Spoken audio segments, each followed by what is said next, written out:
이제 13강이 마할살렐 하스바스와 임마누엘인데 이제 여선지자가 등장하죠. 여선지자가 등장하는데 마할살렐 하스바스는 구약에서 일반적인 이름이 아니에요. 그죠? 마헤르와 샬랄 그리고 하쉬, 바즈 네 단어가 합쳐진 이름이에요. 문법적으로 보면은 이 이름은 서둘러 약탈하라, 약탈하다와 노력하다 이런 뜻을 가지고 있습니다.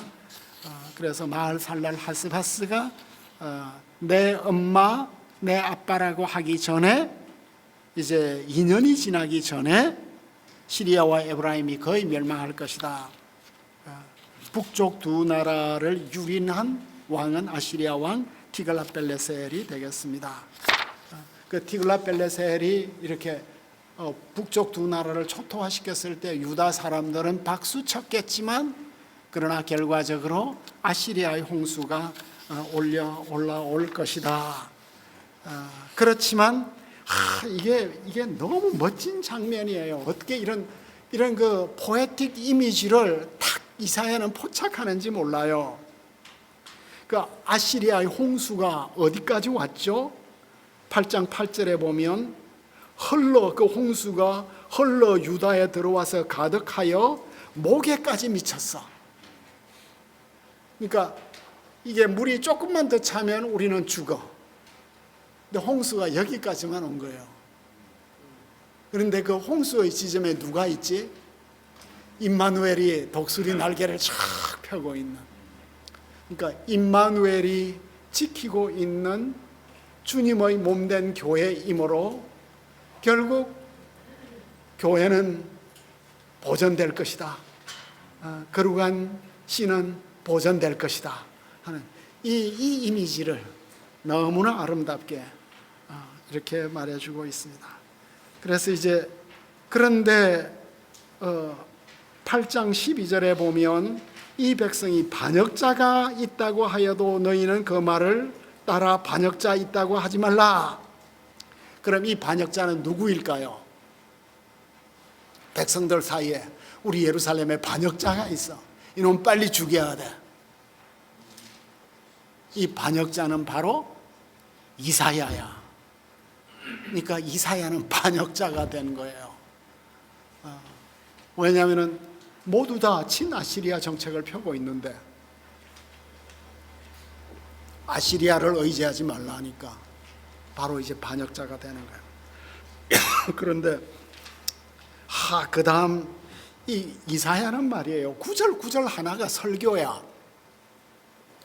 여기에서 여러분들 수백 개의 설교가 나올 거예요. 설교는 뭐 이렇게 거창하게 하는 게 아니잖아요. 한 구절 가지고 설교를 할 거 아니에요. 그게 어디에 나오죠?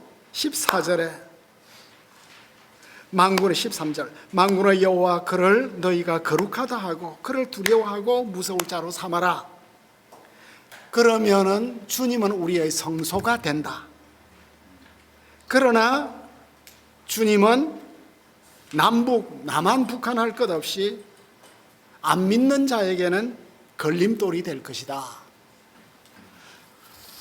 그러니까 주님이 우리의 성소가 될 것인가? 예수님이 나의 생추어리가 될 것인가? 내가 예수님에게 내 영혼을 맡길 수 있는, 내 운명과 내 가정과 내 교회를, 내 일생을 맡기는 나의 성소가 되실 것인가? 아니면 나는 예수님에게 걸려 넘어 죽을 것인가? 그 둘밖에 없다는 거죠. 그죠? 생추어리가 될 것인가? 스탬블링 블락이 될 것인가? 근데 예수님에게 걸려 넘어 죽은 사람들이 참 많죠. 예수님은 늘 조롱의 대상이고 내가 왜 나사렛 목수 아들을 믿어야 되느냐?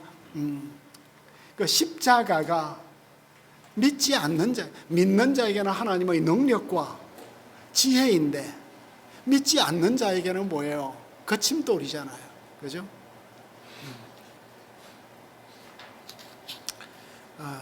이런 모습이 있죠. 그러면은 갑자기 말이에요. 그러니까 이 믿음이 정말 생추얼이라는 것은 뭐죠? 우리가 교회당 안에 들어가면 우리의 마음이 고요해지는 거죠. 평안해지는 거죠. 생추얼이는 우리의 구원의 반석이니까. 그런데 교회 때문에 걸려 넘어지는 또 직분자들도 많나 봐요. 그죠? 많은데 오스왈트가 여기에서 하나의 그 스토리를 가져오는데, 존 웨슬레가 이제 인디안 선교하러 갈 때 풍랑이 막 일어났는데 모라비안 선교사들이 이렇게 하나도 흔들림도 없이 배 안에서 평안하게 찬송하고 기도하는 모습을 봤잖아요. 이 본문하고 이제 연결이 될 수 있는 예화인지. 그래서 존 웨슬레가 풍랑이 좀 잠잠해진 이후에 물었대요. 두렵지 않았어? 이렇게 두렵지 않았어? 그랬더니 이 모라비안 선교사들은 우리 목숨은 하나님의 손에 있으므로 결과가 무엇이든지 우리는 받아들이겠습니다. 그런 믿음을 고백을 했다는 거예요. 그러니까 다니엘의 새 친구 같은 믿음이죠. 그래서 웨슬레가 믿음의 어떤 전환, 터닝 포인트를 했다는 이야기가 나오고 있습니다. 그리고 8장 16절에서 마지막 절로 넘어가게 되면 갑자기 신접한 사람이 나오고 마술사들이 나오죠. 주절되는 신접자들이. 왜 갑자기 신접자들이 나올까요? 우리는 이사야서를 읽을 때는 행간을 따라 읽을 수가 없어. 너무 비약이 심해. 왜 갑자기 임마누엘 이야기를 하다 신접자 이야기가 나오냐 이거죠. 그러면 역사적인 세팅을 생각을 해보자고요. 시리아 에브라임이 몰려오고, 그 다음에 뭐예요? 또 아시리아가 몰려오는 상황 속에서 사람은 누구를 찾겠어요? 그러니까 위기가 몰려올 때 정말 내가 하나님을 의지할 수 있느냐? 그동안 하나님하고 나눈 교제가 없으면 나는 당연히 누구를 찾겠습니까? 신접자를 찾는 거죠. 이 사울의 모습이에요. 그죠? 그러니까 도무지 하나님의 뜻을 알 수가 없으니까 마지막에는 엔도르 여인을 찾아가잖아요. 적진을 뚫고 가요. 블레셋 군대가 다 그 동네를 치고 있는데 야음을 탐타서 변장하고 엔도르 여인을 찾아. 이 인간의 다급한 모습. 그러니까 믿음이 평소에는 별로 중요한 것 같지 않아요. 그런데 위기가 올 때 모라비안 선교사들처럼 담대하게 여기를 지나가는 사람들이 있고, 점쟁이를 찾고 부적을 찾고 신접한 사람을 찾고. 그 신접한 사람을 찾는 건 거의 마지막 단계예요. 그죠? 그런데 사울은 왜 죽었습니까? 신접자를 찾았기 때문에 죽은 거예요. 이 모든 건 다 운명론이잖아요. 그죠? 그러니까 계시가 어디에 있느냐? 계시가 이 땅에 있냐? 계시가 초월적으로 있냐? 우리는 초월적 계시이므로, 초월적 계시가 성육신한 계시이므로 믿을 수 있는 거예요. 그러나 이방의 계시는 별자리 보고, 그죠? 죽은 사람의 혼을 통해서 듣고 묘자리에서 오고, 그러니까 다 이 자연신론자들이야, 말하자면. 교수님 그 당시에 네. 아하스 왕이 이런 모든 정책을 할 때 하나님의 말씀에 이제 교수님 말씀을 빗대어서 제가 정책을 펼 때에 신접한 자들의 말을 더 많이 듣지 않았겠는가는, 그래서 이거의 반증으로 이사야 선지자가 이야기를 꺼내지 않았거든요. 그건 좀 비약이 될 수 있을 것 같아요. 아베가 신토 슈라인에 가는 정도인데, 그죠? 공인된 종교 정도를 가야지 신접자까지 찾아가면 이건 뭐 이미 이스라엘에 있어서는 사울이 신접자 찾아가지고 죽었다는 이 스토리가 다 알려져 있고 다윗 집안 사람이 예루살렘 생추어리에 있는데 내가 하나님을 시험하지 않겠다는 이 정도 수사를 할 수 있는 사람이 신접자까지 찾아가는 건 좀 어려운 이야기 같고, 그러니까 계시가 이렇게 닫혀지면 인간은 절망적인 그 상황 속에서 데스프리트 해가지고 신접한 사람까지 찾아갈 수밖에 없는 이런 모습, 그 믿음의 길을 이성적으로 우리는 뭐 도덕적으로 나는 잘 살고 이성적으로 잘 산다고 하지만 위기가 올 때 과연 그걸 지킬 수 있냐? 인간은 그러지 못하다는 거죠. 그런 점에서 이 대비가 굉장히 현실적이에요. 현실적이고, 그 다음에 이제 넘어가서 의를 추구해야 된다. 그 다음 성소 128쪽에 보면 이사야 8장 14절이 로마서에서 인용이 되었고 베들로에게 인용이 되었네요. 그죠? 그러니까 예수님이, 유대인들은 다 예수님의 십자가 때문에 걸려 넘어 죽었잖아요. 헬라인들도 예수님의 십자가에, 그렇게 믿음 좋은 사람들이 결국은 의를 쫓지 않았다는 거거든요.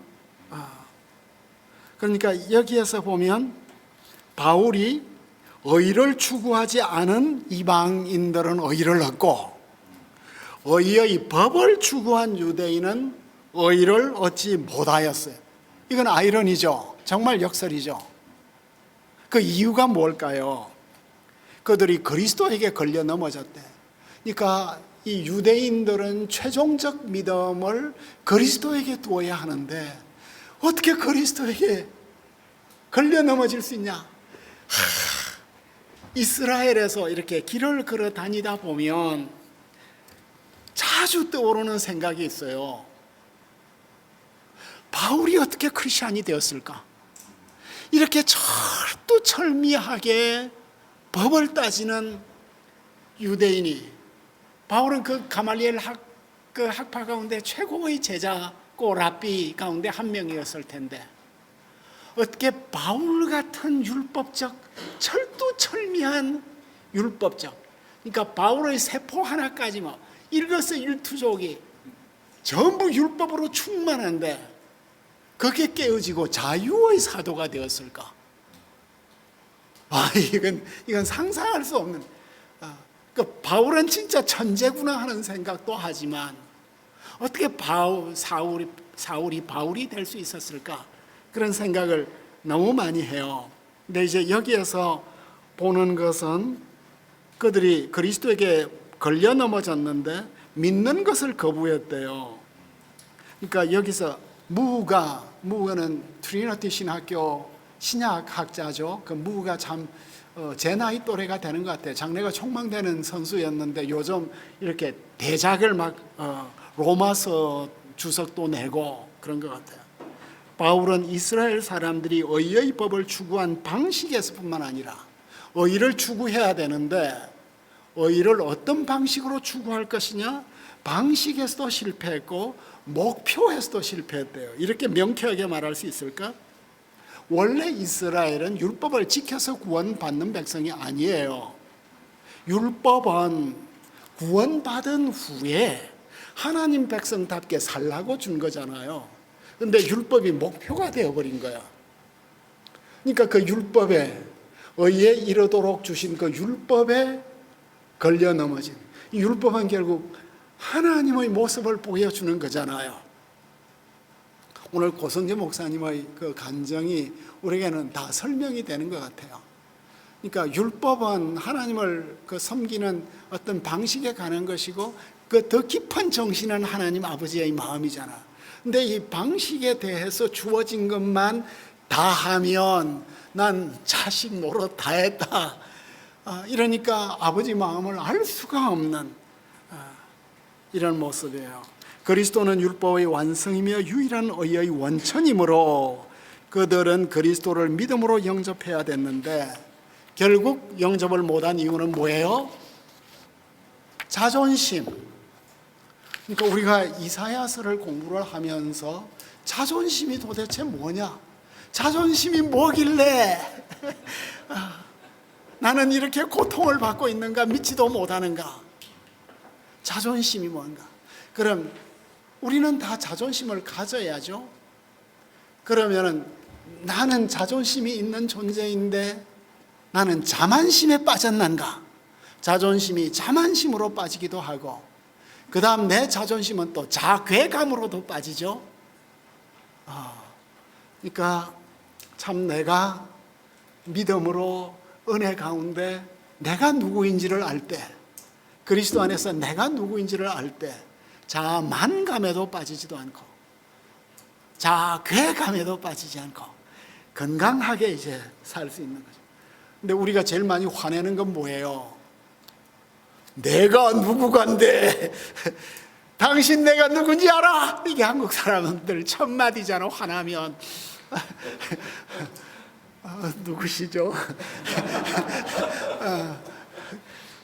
그러니까 그 자존심이 참 중요한 건가 봐요. 그 자존심. 그 자존심 안 건드리려고 참 우리가 조심해야 되는 것 같아요.